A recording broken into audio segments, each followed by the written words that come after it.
Salut à tous, c'est Lyon, on se retrouve pour la première vidéo de la chaîne et j'ai pas voulu présenter un seul livre ou une saga en particulier, j'ai préféré faire quelque chose que j'avais pas spécialement vu sur YouTube et il s'agit de vous présenter des citations de livres qui m'ont marqué, moi personnellement pendant mes lectures, et qui pourront peut-être vous donner envie de lire ces livres. Bon, en soi, je vais vous présenter des livres qui sont relativement connus. Donc, logiquement, beaucoup de personnes les ont déjà lus, mais on sait jamais. Donc, cette petite vidéo va s'appeler 5 livres, 5 citations, et si l'envie m'en prend, peut-être que j'en ferai d'autres, hein, donc voyez ça comme une série officielle de la chaîne. Je sais pas ce que ça donnera dans le futur. Bien, on va commencer. On va débuter avec L'Assassin Royal de Robin Hobb. À savoir que depuis quelques temps je mets des post-it dans mes livres et il se trouve que quand j'ai lu ce livre-là, je n'ai pas encore cette habitude, cette pratique que j'ai adoptée vraiment il y a quoi, je dirais 2-3 mois, pas plus. Donc bon, voilà. Allons au seul post-it de ce livre. Alors, je ne me suis pas trompé de livre, c'est l'intégrale 2, donc de toute façon je vais mettre les références du livre à la page si jamais vous voulez retrouver exactement la citation. Le fait étant que je vais essayer des fois de contextualiser la citation, pourtant ici j'ai lu le livre il y a trop longtemps, je me souviens plus exactement quand ça se passe, donc effectivement la citation va perdre de son envergure, mais elle reste belle, enfin de mon point de vue en tout cas. Allons-y pour la première citation que j'ai à vous montrer aujourd'hui. Alors, il est tout pour moi, tout. Jamais je n'ai eu d'amis plus fidèle, prêt à donner sa vie pour moi sans la moindre question. Et davantage que sa vie, être prêt à mourir pour l'autre, c'est une chose. C'en est une autre de sacrifier pour son compagnon l'existence qu'on aurait pu mener. C'est ça le don qu'il me fait, la même loyauté que celle qui m'attache à mon roi. Pour moi, ça c'est dans le contexte de l'Assassin Royal, un paragraphe fondateur dans le sens où vraiment on sent l'attachement qu'a le personnage principal, Fitz, à son ami. Donc je ne préciserai pas les détails pour vous laisser du suspense, hein, si vous ne l'avez pas lu, son ami Œil de Nuit. Cette phrase est juste magnifique, c'est une sorte de reconnaissance, c'est juste magnifique. Cette argumentation est incroyable, digne des plus grands, je vous le dis. Bien, on va passer donc, je sais pas ce que je fais, j'ai pas l'habitude de regarder les caméras, on va passer au livre suivant, qui est, je dirais, plus connu, parce qu'il a eu une certaine célébrité grâce à une série, donc déjà rien qu'avec ça, vous devez vous douter du livre que je vais vous présenter. Et oui, je parlais de Game of Thrones. De Game of Thrones, ici c'est l'intégrale 2, ce qui correspond, pour ceux qui connaissent la série, à l'équivalent de la saison 2. La citation est tout début, hop, voilà. Il s'agit d'un dialogue entre Varys et Tyrion qui est un de mes personnages préférés, avec Arya tout simplement. Ici, c'est une sorte de petit dialogue qui revient sur une énigme qu'avait posée Varys à Tyrion quelques pages avant, et ils ont une sorte de discussion un peu, pas politique, mais une sorte de théorie de la politique, une théorie du pouvoir que j'aime bien, et qui est finalement dans Game of Thrones assez important, puisque c'est tout un jeu de pouvoir, tout un jeu de trône. Tyrion pencha la tête de côté. « Quel but vous proposez-vous? De me résoudre votre chiennerie d'énigmes, ou seulement d'aggraver ma migraine ?» Varys sourit. « Brisons-la alors. Le pouvoir réside là où les gens se le figurent, ni plus ni moins. Il ne serait donc qu'une blague d'illusionniste. » Une ombre sur le mur, chuchota Varys. Mais les ombres peuvent tuer, et un tout petit homme projette souvent une ombre démesurée.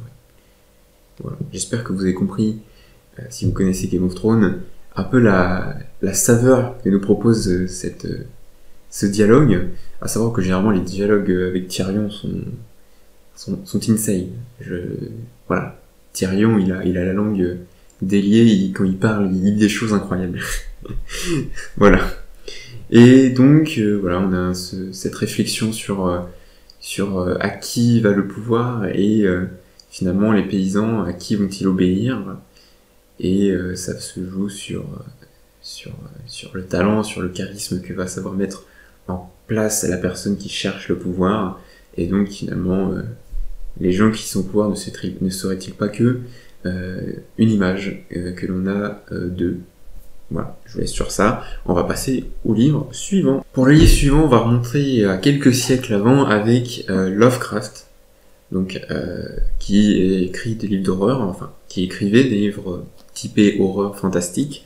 Le fait étant que l'horreur sur moi ne m'a jamais vraiment impacté, mais qu'il y a quand même, il faut le reconnaître, un style incroyable de la part de cet auteur. Donc, je ne suis pas affolé du tout. J'ai pris une citation d'une de ses nouvelles les plus connues, c'est-à-dire l'Appel de Cthulhu. L'Appel de Cthulhu, et en plus, même dans cette nouvelle, la phrase qui m'a le plus touché est vraiment pas la plus éloignée dans la nouvelle, on va dire, mais tout simplement celle du premier paragraphe. Donc j'y vais. Ce qu'il y a de plus pitoyable au monde, c'est, je crois, l'incapacité de l'esprit humain à relier tout ce qu'il renferme. Nous vivons sur une île placide d'ignorance, environnée de noirs océans d'infinitude que nous n'avons pas été destinés à parcourir bien loin.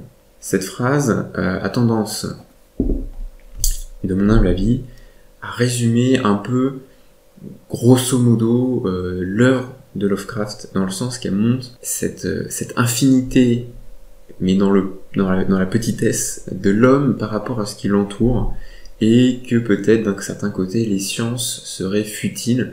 Donc ce que j'aime chez Lovecraft, et finalement c'est un peu même mon avis personnel sur le monde qui m'entoure, sur la vie, etc., ma philosophie, c'est que quand on va chercher à répondre à des questions, on va en avoir d'autres. Hein. Voilà, c'est un raisonnement qu'on a l'habitude d'entendre. On a toujours une perpétuelle série de questions qui nous entourent, et on tombe dans la folie dès le moment où on cherche à les comprendre.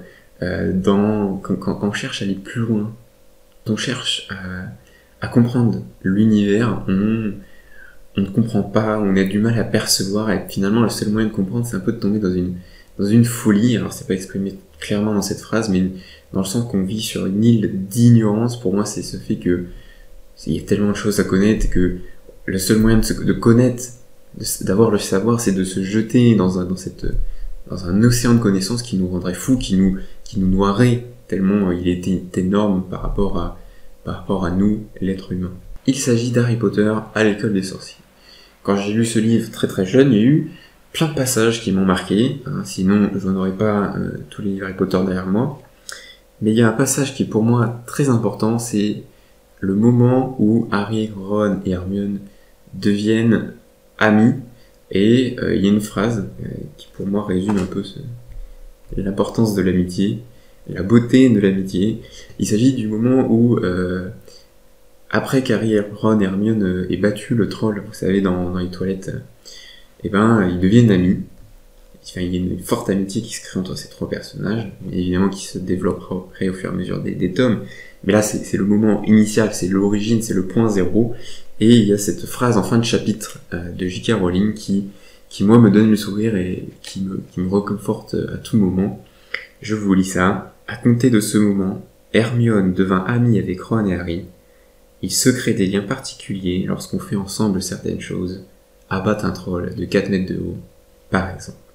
Avec la petite touche que je trouve assez drôle de J.K. Rowling qui ramène sur le troll, etc. Enfin bon, on va pas y passer des heures sur cette citation. J'ai pas envie non plus de parler trop sur ces citations, j'ai envie de vous laisser un peu méditer. Finalement, pour le dernier livre, j'ai décidé de vous présenter un livre young adulte clairement moins connu que les autres, avec une citation toute simple, et vu que cette citation est toute simple, j'ai décidé de rajouter un 6e livre qui n'est pas du tout de la fantasy, mais qui permettra, on va dire, de rajouter un petit soupçon de contenu sur la fin de la vidéo, et ça fera une petite ouverture pour ceux qui veulent élargir leurs horizons, aller plus loin que la fantasy ou la science. Phrase très très simple, vraiment. Bon, il n'y a pas de contexte, hein, parce que clairement c'est au début du livre, donc bon, il n'y a pas trop de contexte. Hein. Et j'ai pas envie de vous faire un résumé du livre, parce que c'est pas l'objet de la vidéo. Avec un petit soupçon de flemme, évidemment. Alors, les livres sont peut-être immortels, mais pas toi. on va s'arrêter là sur cette citation. C'est juste parce qu'il y avait le mot livre et je me suis dit, vu qu'on parle de livre, bah mettre une citation qui parle de livre, c'est bien. Mais de toute façon, il y a une autre citation sur le livre qui vient juste après, enfin qui fait référence au livre, et qui est pas mal du tout, Voilà. Peut-être que je suis un peu rapide hein, sur cette citation. En même temps, les livres sont immortels, c'est vrai. L'œuvre d'un auteur est immortelle, et l'auteur en devient en quelque sorte immortel à travers son œuvre.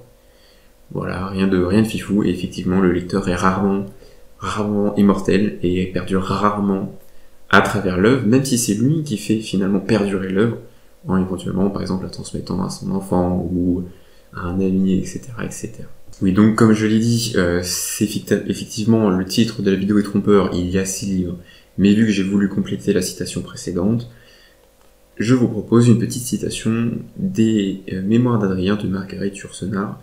Ce n'est pas de la fantasy, c'est un roman néoclassique, un roman historique, on peut dire en quelque sorte. C'est la biographie fictive des Mémoires d'Adrien. Marguerite Yourcenar, qui est une de mes autrices préférées en non-fantasy, une femme que je respecte énormément pour sa philosophie de la vie, toutes les pensées, notamment qu'elle a eues sur le féminisme, l'écologie. Une femme qui était, à son époque, particulièrement en avance, hein, dans les années 70-80, pour vous donner un ordre d'idée. Et à cette époque-là, il y avait pas mal de choses à changer, et même encore aujourd'hui, on va dire. Alors, j'étais en train de réfléchir à où est la citation, parce que comme vous pouvez le voir, il y a pas mal de post-it, de mémoire, page 43. Alors, je vais essayer de pas faire trop bruisser les feuilles pour pas vous casser les oreilles. Alors, c'est une citation sur laquelle je vais m'arrêter. En fait, je vais pas développer, je vous laisserai vraiment mûrir cette citation. Vraiment, faut que vous voyez cette citation et vous dites « Waouh, c'est beau !» Et c'est tout. Le véritable lieu de naissance est celui où l'on a porté pour la première fois un coup d'œil intelligent sur soi-même. Mes premières patries ont été celles des livres. Il y a de quoi réfléchir, et j'espère que cette vidéo vous a plu. Voilà, je vais terminer.